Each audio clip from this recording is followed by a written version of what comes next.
तृणमूल कांग्रेस के राष्ट्रीय महासचिव अभिषेक बैनर्जी, उम्र भले ही उनकी 35 वर्ष हो, लेकिन बीजेपी विरोधी खेमे के सबसे बड़े चुनावी चाणक्य माने जाते हैं। हमारे साथ हैं इस समय मेघालय में और इस बार भी चुनावी बिसात पर। अभिषेक जी, स्वागत है आपका एबीपी न्यूज पर। कितनी तैयारी है इस बार मेघालय में जीत की? 2021 में खास करके विधानसभा के चुनाव के बाद 2021 के जून के महीने में मैं जनरल सेक्रेटरी चुना गया। उसके बाद से हमारा जो नेशनल एक्सपेंशन प्लान है, मैं मानता हूँ हर पार्टी को ये राइट है कि कहीं भी जाए वो अपना संगठन की बात करे, लोगों तक पहुंचे, उनकी विचारधारा को लेके क्या काम वो किए हैं और क्या काम कर सकते हैं वो बात लोगों तक पहुंचाए। उसी हिसाब से हम लोग पहले गोवा गए। गोवा में भी भले ही हम आखिरी के नंबर पे अगर आप देखो तो सफल नहीं हो पाए, लेकिन फिर भी जिस सीटों में लड़े वो 10% वोट हम लोग लेके आए, जो मैं मानता हूँ अपनी में एक बहुत बड़ी अचीवमेंट है। उसके बाद हम लोग त्रिपुरा गए, मेघालय आए। त्रिपुरा में भी चुनाव हुआ और मेघालय में भी चुनाव होने जा रहे हैं आने वाले 27 तारीख को। मैं बहुत ही पॉजिटिव हूँ। मुझे जिस तरीके से रिएक्शन लोगों में मिला है, मेरा जितना थोड़ा बहुत चुनाव का अनुभव है, मैं जितना लोगों का पल्स समझता हूँ, खासी हो, गारो हो, जयंतिया हो, मैं हर जगह गया हूँ, लोगों तक पहुंचने की कोशिश किया हूँ। एक साल में लोगों ने जिस तरीके से प्यार दिया है तृणमूल कांग्रेस को और जिस प्यार से हम लोगों को अपनाया है, मैं होपफुल हूं कि Trinamool Congress is going to emerge as the single largest party.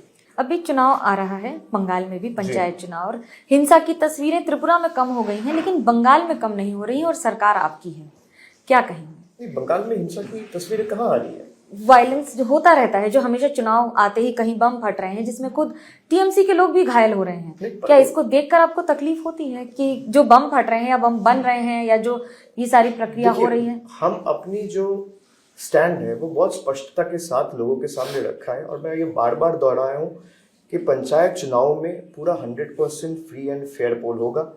सब कैंडिडेट्स, आज आप देखेंगे तो बीजेपी फिर से हाईकोर्ट गया है कि पंचायत चुनाव को पोस्टपोन कराया जाए, डिलिमिटेशन के बाद कराया जाए। भाई असली मुद्दा तो ये है कि उनके पास कैंडिडेट नहीं है। पंचायत चुनाव कोई 10 सीट, 12 सीट, 15 सीट, 20 सीट का चुनाव नहीं है। 1 लाख सीट में चुनाव लड़नी है आपको। 1 लाख उम्मीदवार चाहिए, तो 1 लाख उम्मीदवार पहले वो चुन के निकाले। और जहां भी वायलेंस का घटनाएं आ रही है या सामने आ रही है, पुलिस उसको स्ट्रिक्टली हैंडल करेगा। उसको स्टेट की तरफ से चीफ मिनिस्टर ने बहुत स्पष्टता के साथ बताया है कि we have absolutely zero tolerance approach. 2023 में तो जो हम अभी ये बाई इलेक्शंस या असेंबली इलेक्शंस देख रहे हैं, 2024 की तैयारी, आप राष्ट्रीय महासचिव हैं, तो क्या हम ये कहें कि 2024 में आप बड़े किरदार में होंगे और विपक्ष में टीएमसी और ममता बनर्जी की, मुख्यमंत्री की भूमिका कितनी बड़ी होगी? देखिए, किसका क्या भूमिका होगा आने वाले दिनों में ये तो लोग तय करेंगे। लोकतंत्र में तो लोग ही आखिरी चीज तय करते हैं। मैं कुछ कहूँ या आप कुछ कहूँ, उसका कोई वेटेज या वैल्यू नहीं रहता है। मेरा जितना पॉलिटिक्स का अनुभव है, लोग तय करेंगे। पर हाँ, ये चीज जरूर है कि कांग्रेस के ऊपर लोगों ने बहुत हद तक भरोसा किया। कांग्रेस और तृणमूल में यही फर्क है कि एक बोलने वालों में से और एक करने वालों में से। मैं इसलिए हर जगह पे बोलता हूँ कि भाई, if you have the fire in your belly, Trinamool is the real Congress. क्योंकि हम झुकते नहीं है, हम डरते नहीं है। आप कहोगे एक ट्वीट करना अलग बात है, लेकिन उस ट्वीट को लेके नीचे खड़ा उतारना और लोगों के साथ कंधे में कंधे मिला के लड़ना, दोनों में जमीन आसमान की फर्क है। तृणमूल वो करती है। अब आने वाले दिन में लोग किसको किस भूमिका में देखना चाहते हैं वो तो लोग तय करेंगे, लेकिन तृणमूल पूरा ताकत के साथ लड़ेगा, जोर शोर के साथ लड़ेगा। और हाँ, आज 2021 तक तो तृणमूल खाली बंगाल में सीमित था। अब गोवा में एक यूनिट है, भले ही हमारे पास 8-10% वोट आया, लेकिन एक यूनिट है। त्रिपुरा में एक यूनिट है, असम में एक यूनिट है, मेघालय में एक यूनिट है। हम लोग एक्सपेंशन शुरू कर रहे हैं और मेरा हक बनता है कि जनरल सेक्रेटरी, राष्ट्रीय महासचिव के नाते मैं लोगों तक जाऊं, अपनी पार्टी की आदर्श विचारधारा लेके लोगों तक पहुंचूं। लोग उसको अपनाएं या नहीं अपनाएं, वो लोगों की बात है। अभी अपनाने नहीं अपनाने में असली दुश्मन बीजेपी है कि कांग्रेस है? और ये तीसरा मोर्चे में तृणमूल कांग्रेस की, क्योंकि जहां एक और आरजेडी हो या जेडीयू हो, ये सारी पार्टियां हैं विपक्ष में लेकिन एक साथ नहीं है, तो लड़ाई होगी कैसे? नहीं, मैं कोई डॉयन या अथॉरिटी नहीं हूं ये तय करने के लिए कि विपक्ष कौन है। हमारे विपक्ष वही है जो लोगों को गुमराह कर रहे हैं। हमारे विपक्ष वही है जो लोगों के साथ धोखा कर रहा है। अब मैं ये कह रहा हूं कि कांग्रेस कहता है आइडियोलॉजी की बात, आप हर जगह देखोगे कांग्रेस बोलती है हम तो आइडियोलॉजी के लिए लड़ रहे हैं। मैं समझना चाहता हूं कांग्रेस की आइडियोलॉजी क्या है। इट्स $1 मिलियन क्वेश्चन कि कांग्रेस की आइडियोलॉजी है क्या।